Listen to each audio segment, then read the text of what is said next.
Assalamualaikum warahmatullahi wabarakatuh. Aliran Saptodharma. Aliran penghayat rupanya sangat beraneka ragam di Indonesia, khususnya di daerah Jawa. Kalau di desa saya, menurut beliau yang saya wawancara, itu tergolong masih banyak aliran penghayat di desa Bulusari ini. Namun kehadiran kelompok aliran ini tidak dominan untuk wilayah Tulungagung ya. Bahkan hanya segelintir saja yang mampu terpublikasi secara resmi oleh pemerintah dan dapat diterima oleh kalangan masyarakat Jawa. Salah satu aliran penghayat ini adalah Saptodharma. Aliran penghayat ini telah diberikan izin oleh pemerintah untuk menjalankan keyakinannya.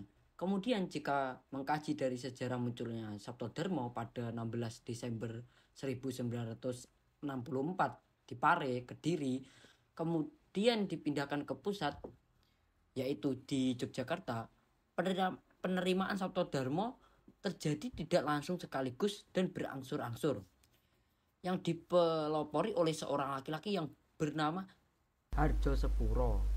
Sejarah aliran Saptodharma. Penerimaan ajaran Saptodharma adalah Harjosepuro yang lahir di desa Semanding, Kecamatan Pagu, Kabupaten Kediri, Jawa Timur pada tahun 1910.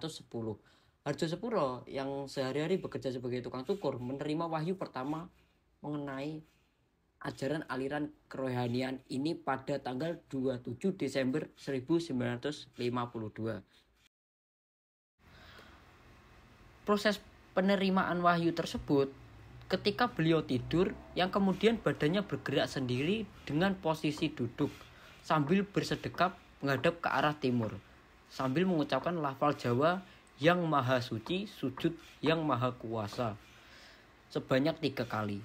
Gerakan tersebut kembali dalam posisi duduk kemudian sujud kembali sehingga dahi menyentuh lantai sambil berkata kesalahan yang maha suci nyuwun ngapura. Kejadian ini terus berulang sebanyak 3 kali.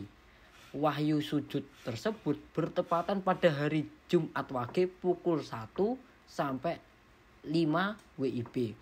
Karena sangat aneh kejadian itu, diceritakanlah kepada 4 orang temannya. Malam berikutnya keempat temannya mengalami hal yang sama. Barulah penerimaan wahyu tersebut sampai dari mulut ke mulut. Selanjutnya peristiwa wahyu terkait peribadatan yang lebih tinggi yaitu racut. Racut merupakan pengalaman spiritual yang dialami Harjosepuro dengan berbaring seperti orang mati ke arah timur dengan tidak bernafas selama setengah jam. Ketika tubuh dalam posisi tersebut, Harjosepuro merasakan rohnya terpisah dari tubuhnya dan di bawah rohaninya ke tempat yang indah menemukan sebuah sumur yang bernama Sumur Jalatunda dan Sumur Gumuling dan mendapatkan 2 keris yang bercorakan Kerajaan Mataram. Kemudian bertepatan pada 12 Juli sekitar tahun 1950-an turun kembali wahyu tentang simbol pribadi manusia yang disebut Wewarah Pitu dan Sesanti. Di dalamnya mencakup ajaran pokok yang berwujud kalimat bahasa Jawa. Setelah ajaran itu maka muncul istilah Sanggar sebagai tempat ibadah. Muncul juga istilah tali rasa yang berkaitan dengan 20 titik sentral dalam pengobatan manusia yang dilambangkan dengan abjad Jawa. Dan wahyu ini menjadi pelengkap ajaran dalam Saptodharma dan Sesanti yang menjadi dasar penganutnya. Simbol logo Saptodharma. Bentuk gambar segi 4 menjadi dasar dari lambang-lambang di dalamnya. Artinya yaitu menjadi manusia seutuhnya. Warna hijau muda pada gambar segi 4 tepinya menggambarkan raga manusia menjadi dasar berarti sinar cahaya Tuhan. Simbol tersebut memiliki 3 buah bentuk segitiga sama sisi berwarna putih dengan tepi segitiga yang berwarna kuning, yang berarti asal-usul manusia berdasarkan Tritunggal. Arti dari masing-masing segitiga adalah segitiga pada sudut atas merupakan sinar cahaya, nur. Segitiga pada sudut kanan merupakan air sari.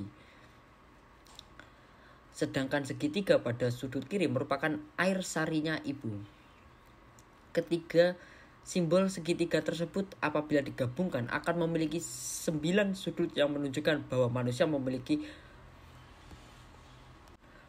babagan hawa songo, yaitu mata, hidung, telinga, mulut, kemaluan, pelepasan.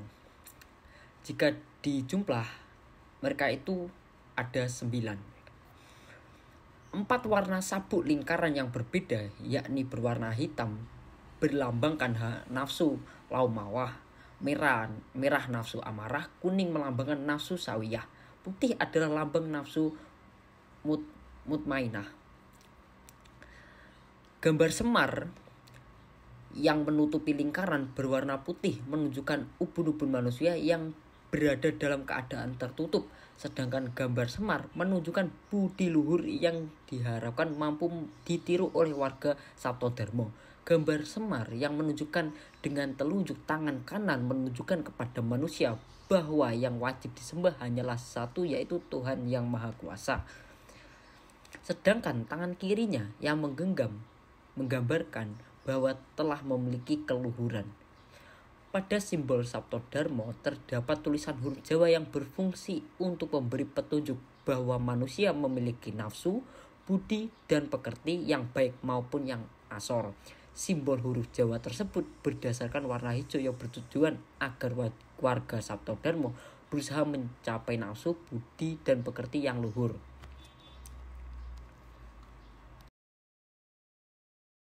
Teori simbolik oleh Clifford Geertz menekankan pentingnya simbol-simbol dalam memahami budaya dan tindakan manusia. Geertz mengatakan bahwa simbol-simbol tersebut memiliki makna yang kompleks dan dapat diinterpretasikan oleh masyarakat. Dalam konteks aliran Saptodharma, kita dapat mengamati bagaimana simbol-simbol tertentu seperti pakaian, aksesoris, atau tata cara ibadah memiliki makna mendalam bagi para pengikut aliran tersebut. Misalnya penggunaan pakaian berwarna tertentu akan mempersembahkan simbolis yang dalam ritual keagamaan dapat menjadi simbol-simbol yang mengandung makna spiritual atau filosofis bagi mereka. Teori dramaturgi juga dapat digunakan yang dipelopori oleh Erving Goffman menyoroti bagaimana individu berperilaku seperti aktor di atas panggung sosial, memainkan peran-peran yang sesuai dengan situasi yang mereka hadapi. Goffman menggambarkan bahwa interaksi sosial dapat dipahami melalui pertunjukan dramatis, di mana individu berusaha untuk mengelola impresi yang ingin mereka proyeksikan kepada orang lain. Dalam konteks aliran Saptodharma, kita dapat melihat bagaimana pengikut aliran ini berperan dalam kehidupan sehari-hari mereka, baik dalam ritual keagamaan maupun dalam interaksi sosial dengan masyarakat lain. Mereka mungkin berusaha untuk mempertahankan citra spiritual dan kesucian serta memainkan peran-peran sesuai dengan norma-norma aliran tersebut. Goffman juga menjelaskan tentang front stage dan backstage, ya, di mana menurut penganut aliran yang saya wawancarai, beliau masih membaur dengan masyarakat dan mengikuti budaya mayoritas masyarakat sekitar. Contohnya, beliau sekarang masih membuka rumah untuk lebaran, ya kan, dimana lebaran itu identik dengan Islam itu sendiri, namun beliau masih membuka rumahnya dan masih mengikuti kegiatan mayoritas. Oke, sekian, terima kasih. Wassalamualaikum warahmatullahi wabarakatuh.